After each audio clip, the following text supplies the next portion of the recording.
Alright guys, so this is a mower I just got on my $20 trade deal.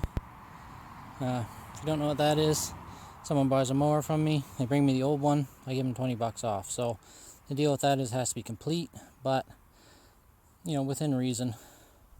So this one, the breather cover is missing and there's no pull cord.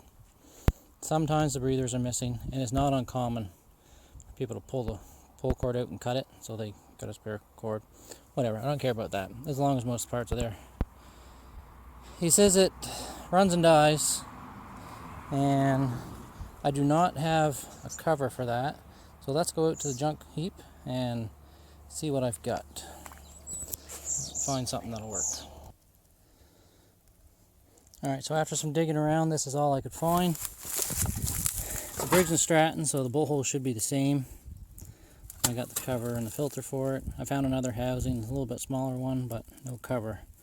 So let's pull this off and see what we can make.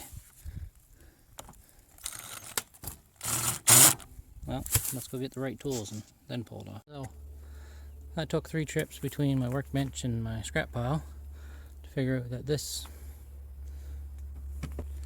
Great, I dropped it. To figure out that that motor is one of the ones they had made in Japan or China, because these bolts are 7mm.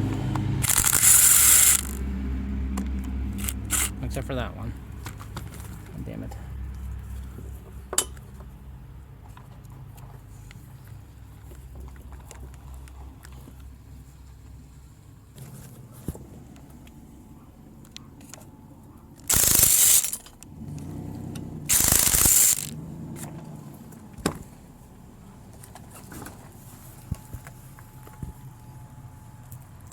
Another one in there. 2 7s and 2 8s. That's foolish. Yeah, let's go see if this will fit. Alright, so that breather cover I got, or box I got, it's not going to fit. I'm going to try and modify it, but I'm going to do that off camera because I'm not sure how I'm going to do it yet. But here's the carburator in that. Not very pretty. And that's full of dirt as well. I almost didn't bother taking it off. Glad I did.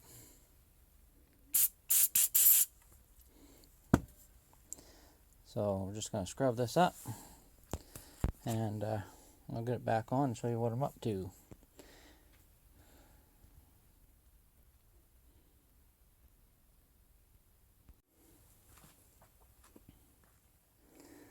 Alright, so I got this all cleaned out, but it's a little dirty in there, but it's everything that I can get off is off without sandblasting it. And I've pulled the jets and emulsion tube out. Now, if you're not familiar with these, inside your carburetor, some of these are all one piece, some are 2 pieces. So your emulsion tube goes in, and then there's usually a jet with a little hole in it. It screws in the bottom. On a lot of plastic carburetors, they just snap in. So the way this works, this jet meters the maximum amount of fuel that it can let through, and this was plugged.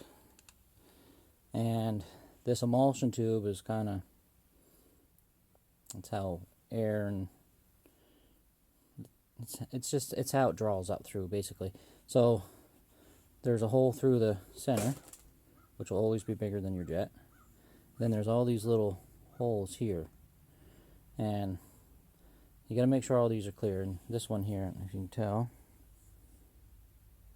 you can see it's gummed up in here.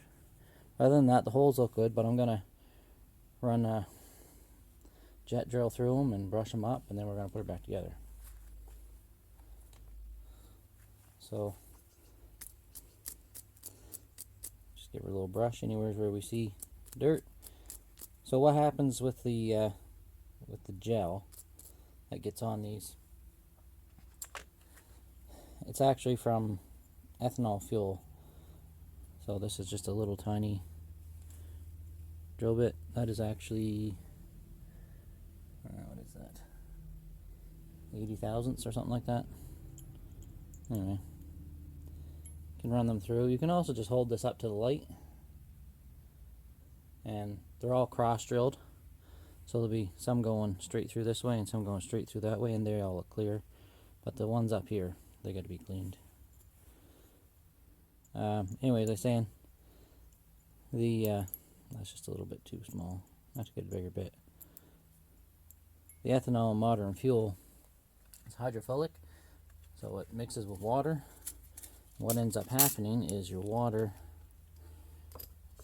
reacts with the aluminum in your carburetor, and it causes all kinds of issues. Doesn't seem to be as bad in plastic carburetors, or I haven't noticed it as bad anyways. I'm going to go up 2 sizes.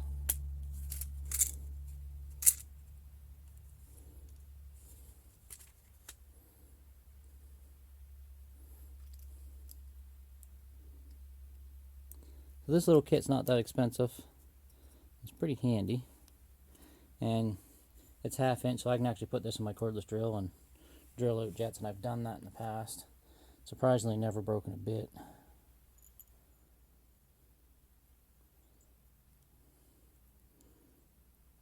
Okay, so that's pretty close.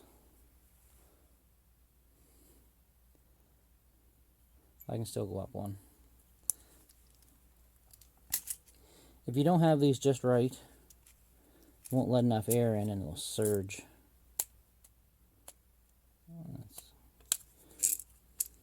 If you get them too big, just sometimes they let a little extra fuel in.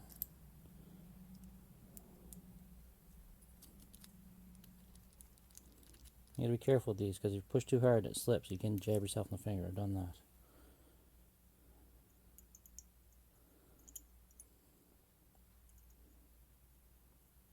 That's too big. Alright, that's good enough then. The next one down just barely fit. We'll just double check that.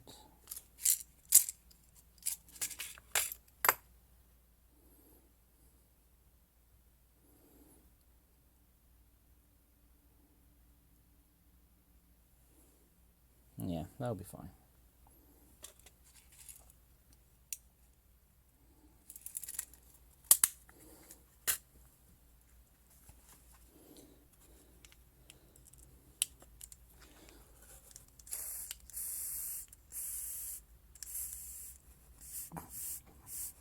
Alright, so you can blow through that. Float's working. That jet there is working. Alright, here's your pilot jet. So I'm going to clean this too while I'm here.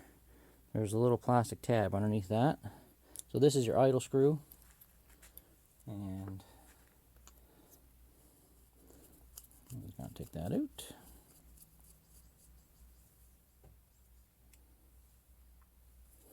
And then on this one,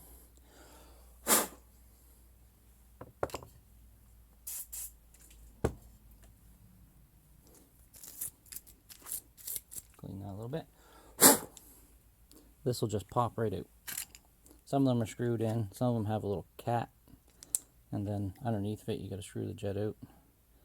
So this is an all plastic one. I'm going to take a look in there. You're not going to be able to see it, but there's a little bit of dirt in there. I'll hit with carb cleaner. And our pilot jet is plugged, I think. So again, this is a little tiny jet. So your pilot jet meters the minimum amount of fuel.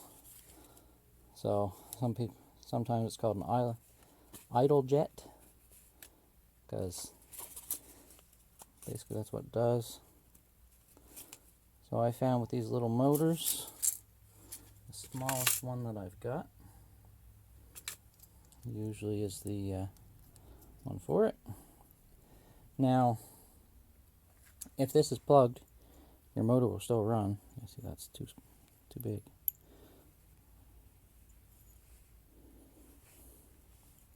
Your motor will still run, but won't idle. It'll be searching all the time. That's exactly what this is going to do if I can't clean that out. Alright, I'm going to pause you for a minute. I'm going to set this up in the vise, and I'm going to drill that out with a drill.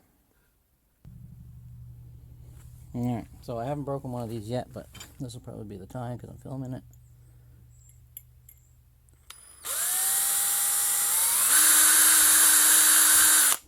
There it is.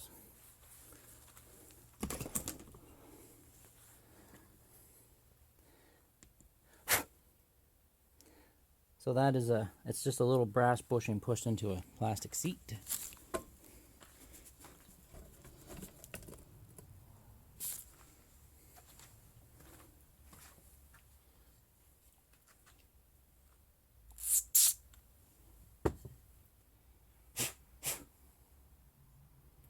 These holes are so tiny that you usually can't see light through them anyways, because there's usually a right angle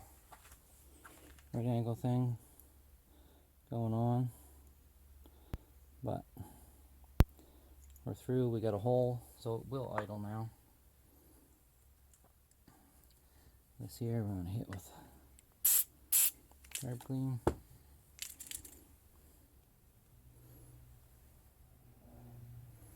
Should be good.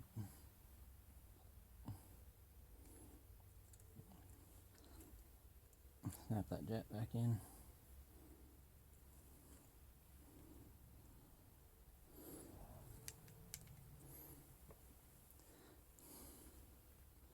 Now on this screw, I'm just gonna, I didn't clean all the dirt off this, and I kind of did that on purpose because you can see where your settings are that way.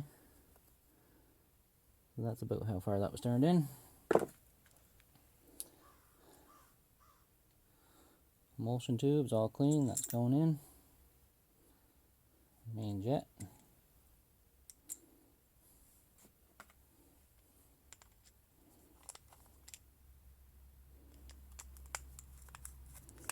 I've modified the screwdriver for this.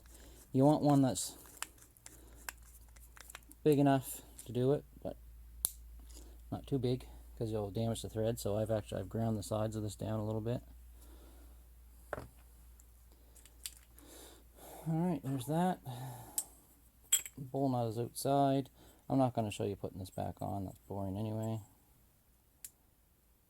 If you're trying to figure this out, surely you already know how to take the carburetor off. So let's go put this back on and go from there. Alright, so here's where we're at. It's all together. So a few things. This is for the auto choke, which we're no longer using because we have a primer. It's one or the other, and I can't get rid of the primer, so the choke's got to go.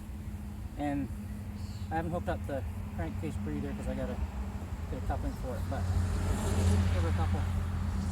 Oh, and I had to replace the float bowl because where it was corroded, made a hole in it.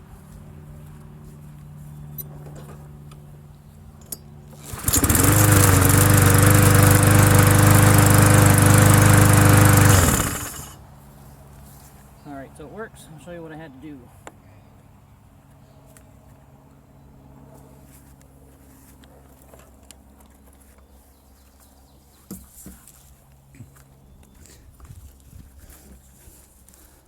So, the biggest problem I had was, even though the inlet's the right size, the bolt pattern didn't line up. So I had to re-drill these, and they didn't have enough room for my nuts. So I went and bought 6mm bolts, turned them around, cut a slot in with a screwdriver, and I had to grind a little bit out of here, make it fit. But it fits, it looks factory, and that's all that matters. So that's it for this video, guys. I'm not going to show the rest of it. The video's long enough, so please give me a like and subscribe, and we'll see you next time.